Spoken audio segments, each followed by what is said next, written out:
Every Sunday morning for almost 2 years, I left a small paper bag of homemade biscuits on the front porch before 6 o'clock. Not for a neighbor, not for a friend, for my mail carrier. His name's Felix, and he was the only person I saw with any regularity after my husband passed. I want to be clear about something. I am not a woman who falls apart easily. I raised 3 children mostly on my own, while my husband travelled for work. I managed a dental office for 26 years. I balanced books, handled difficult patients, supervised a staff of 11. When my husband died, a Tuesday morning in October, just like any other Tuesday until it wasn't, I cried for exactly 4 days, and then I got up and I kept going. That is what you do. That is what my mother did, and her mother before her. But quiet is its own kind of weight, and the house got very quiet. My daughter lived 40 minutes away in Decatur. She called on Sundays, sometimes Wednesdays. My son was in Portland, Oregon, which might as well have been a different country. He had his life there, his wife, his routines. I did not blame him. I just learned not to wait by the phone. So I baked. I had always baked. It was the thing that made the kitchen feel like a kitchen and not just a room with appliances. On Sunday mornings, I made biscuits, the drop kind my mother taught me, with buttermilk and a little sharp cheddar folded in. I made too many, always. More than I could eat alone, and one Sunday I just wrapped some up in a paper bag and left them by the mailbox with a sticky note that said, "For whoever carries this route, thank you for your service." I did not expect anything to come of it. The following Sunday, I found a note tucked under my welcome mat.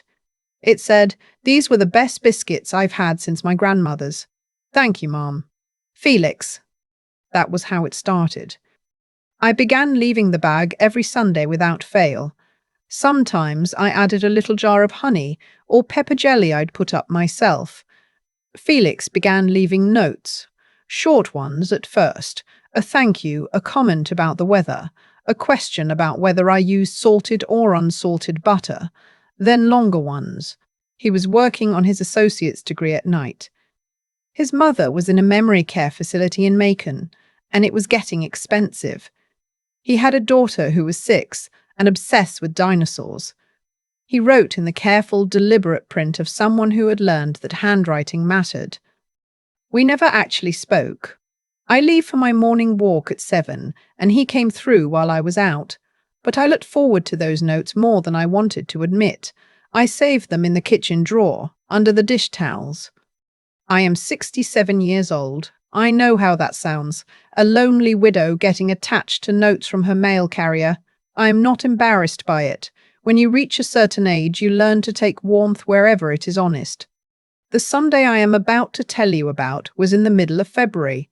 Cold for Georgia, not cold by anyone else's standards, but cold enough that I had been keeping the heat up and wearing socks to bed, which my husband always teased me about. I made the biscuits as usual, added a small thermos of coffee I wrapped in a dish towel to keep it warm, and left everything by the door before my walk. When I came home, the thermos was gone, the bag was gone. But there was no note. That had never happened before.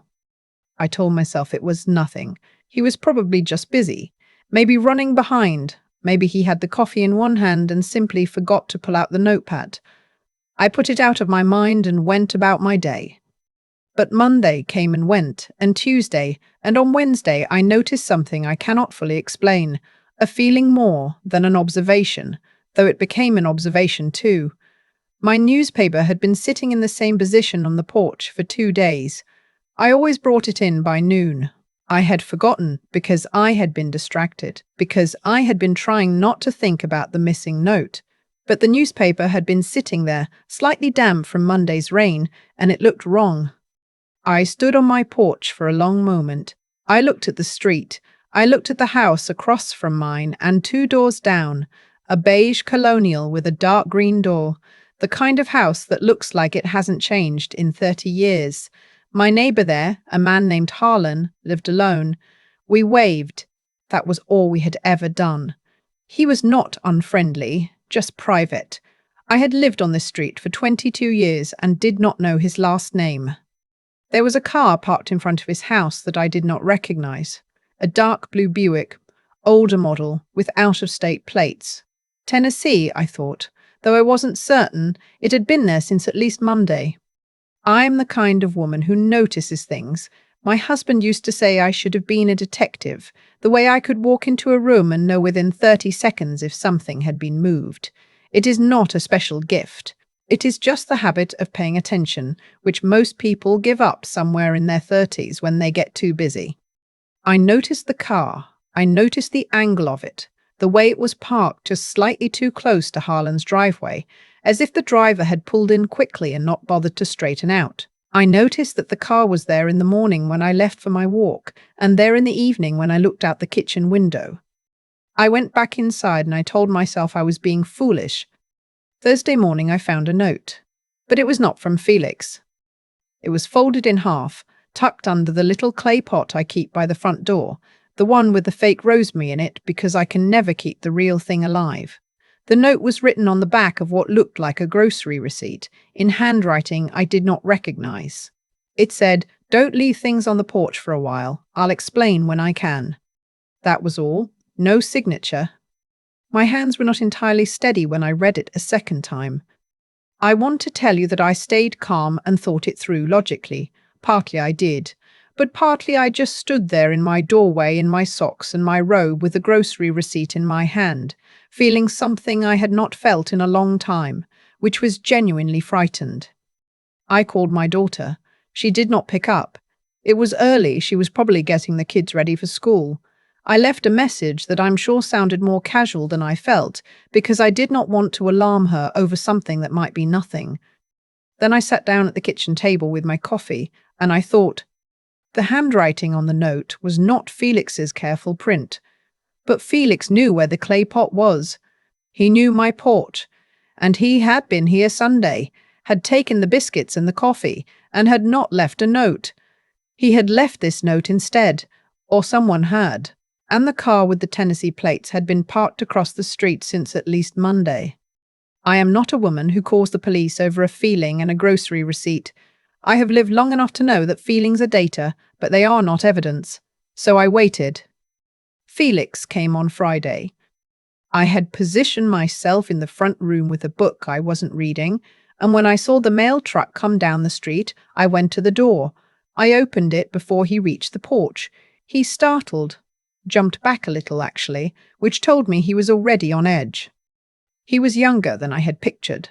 Mid-30s, broad-shouldered, with close-cropped hair going grey at the temples early. He had the kind of face that looked like it was used to being composed, but was working harder than usual at it right now. "You left me a note," I said. He looked up and down the street before he answered.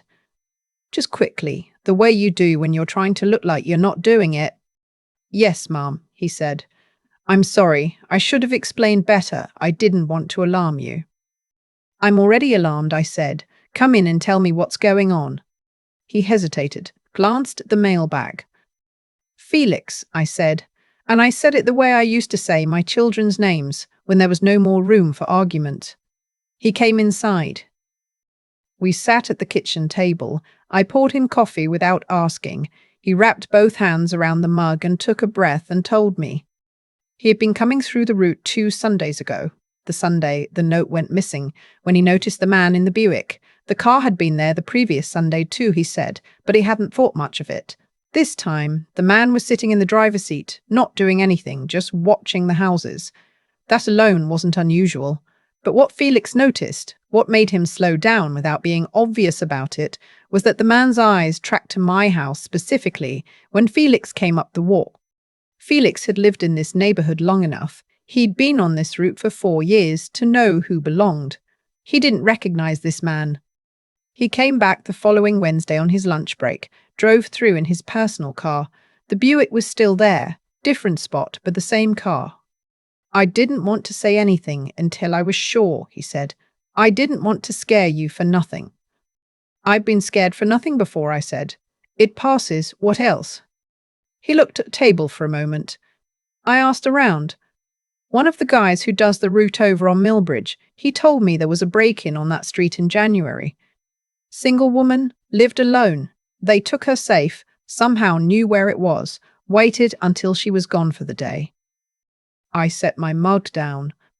They watched the house first, Felix said, for about 2 weeks before. The dark blue Buick had been on my street for at least 10 days. I want to tell you that this is the part where I did something sensible and decisive, and I did eventually. But first I sat there for a moment and thought about my husband, which is something I do when I am trying to steady myself. I thought about the way he used to stand in the kitchen doorway on Sunday mornings watching me bake, not saying anything, just being there. I thought about the specific quality of having someone in the house who would know if something was wrong, who would notice. Felix noticed. "I'm going to call the non-emergency line," I said, "and I'm going to call my daughter." "Yes, Mom," he said. "That's exactly right." My daughter was there within the hour. She is 41, and she is her father's way of taking charge of a room, which I have always found equal parts comforting and exhausting. She called the police herself, spoke to them in the tone she uses for people who need to understand that she means business, and within the afternoon there was a patrol car that came through the street twice. What happened next took about a week to fully come clear. The man in the Buick was connected to 2 prior burglaries in the county, both targeting women who lived alone, both involving homes that had been surveilled beforehand. The Millbridge break-in, as Felix had heard, was his. He had spent time watching routines, learning when people left, when they came back, whether anyone else came and went regularly. My routine, I was told by the officer who followed up with me, was very consistent. Walk at 7, home by 8:15. Errands on Tuesday afternoons, home alone the rest of the time. I had been watched for at least 2 weeks, possibly 3. The man was picked up 2 counties over, which I will not pretend did not take the edge off things, because it didn't entirely. Knowing you were watched that closely and for that long without knowing it yourself, that stays with you. I changed my routine after that. I started varying my walk times, asked my daughter to come by on irregular days, got a camera for the porch, which I should have had years ago. But here's the thing I keep coming back to, even now. I had not done anything special. I had made biscuits. I had been kind to a person who did a quiet and necessary job. The kind of job that makes everything else possible. The kind of job people don't really see. I had treated him like someone whose name it was worth knowing, whose grandmother's recipe it was worth asking about, whose daughter's obsession with dinosaurs was worth acknowledging. And because of that, Felix paid attention. He noticed when something was off. He drove back on his lunch break in his own car. He left a note under the clay pot in careful handwriting that was not quite his usual print, because his hand was probably not quite steady either. He told me later, after it was all over and we were standing on the porch in a more ordinary kind of afternoon, that he had almost not left the note. He had worried I would think he was overreacting. He had worried I might be offended or dismissive, or that I'd tell him it was none of his business. "I almost didn't say anything," he said. "I know," I said. "I'm glad you did." He nodded, looked out at the street. "The biscuits are really good," he said. "I know that too," I said. We stood there for a minute. I asked about his daughter. She had recently decided her favorite dinosaur was the Parasaurolophus, which she had pronounced correctly on the first try, which Felix was clearly proud of. He asked how my daughter was doing. He mentioned that his mother was having a better stretch, more good days than bad lately. I told him that was worth holding on to when it happened. Before he left, he said, "I think people forget that we see things. Being on the street all day, you notice patterns. You notice when things change." He shook his head a little. "Most of the time, there's nothing to say. This time there was." I thought about that for a long time after he drove away. We spend so much of our lives moving past each other, glancing up, glancing back down. The mail carrier, the woman at the pharmacy counter, the man who fixes the HVAC every fall. We see their faces and we don't see them. We are all of us, I think, a little lonely in that invisibility. And some of us, more than would admit it, are a little frightened in it too. I still bake on Sundays. I still leave a bag by the door. The notes still come, Though now sometimes we just talk on the porch when our timing overlaps, which is a different and better thing. I keep the grocery receipt in the kitchen drawer with the others. Be kind to people who do the quiet work. Not because it will protect you, though sometimes, if you are lucky, it will. Be kind because they are there, right in front of you, and it costs you almost nothing, and you do not know what it costs them when no one is. I think about the grocery receipt sometimes. The way it was folded in half, tucked under that clay pot with the fake rosemary. The handwriting a little uneven, like Felix had written it quickly and second-guessed himself the whole time. He almost didn't leave it. He told me that himself, standing on my porch on an ordinary afternoon after everything was over. He almost decided it was none of his business. That is the part I keep turning over. Because here is what I know. Nothing that happened would have happened the way it did if I had treated Felix the way most people treat the person who delivers their mail. Civilly, distantly, as a function rather than a face, he would have come through the route, noticed something off, and moved on.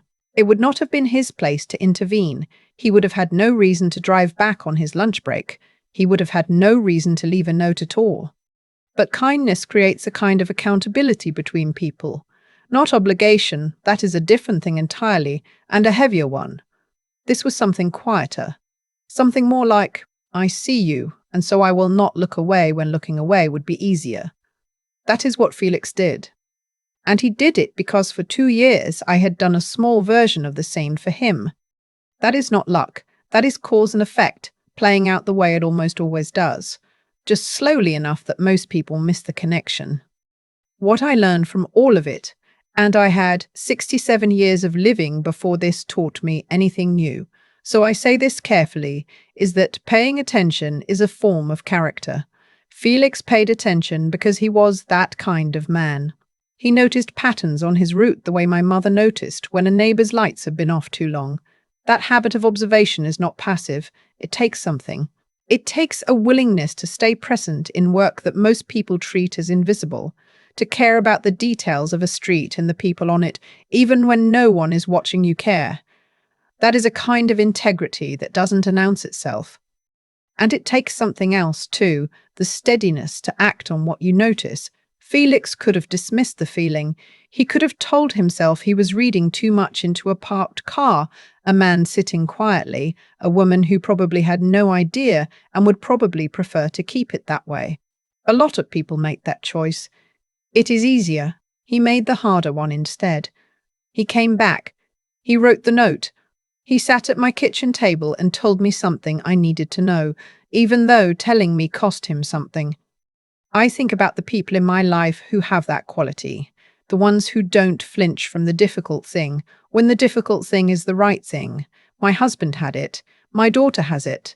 I would like to think I have it on my better days. The man in the Buick was counting on the opposite. He was counting on everyone being too distracted, too separate, too incurious to notice what was right in front of them. He was not entirely wrong about the world. He was wrong about my street. I still bake on Sundays. I still leave the bag by the door. Some habits are worth keeping precisely because of what they mean, not what they produce, but what they say about how you've decided to move through your days. I decided a long time ago that I wanted to be someone who noticed people, who made small gestures of acknowledgement toward the ones doing quiet, necessary work, not because I expected anything back, because it seemed like the decent way to live. It turned out to also be the safe way to live. I did not plan that. I am glad of it anyway.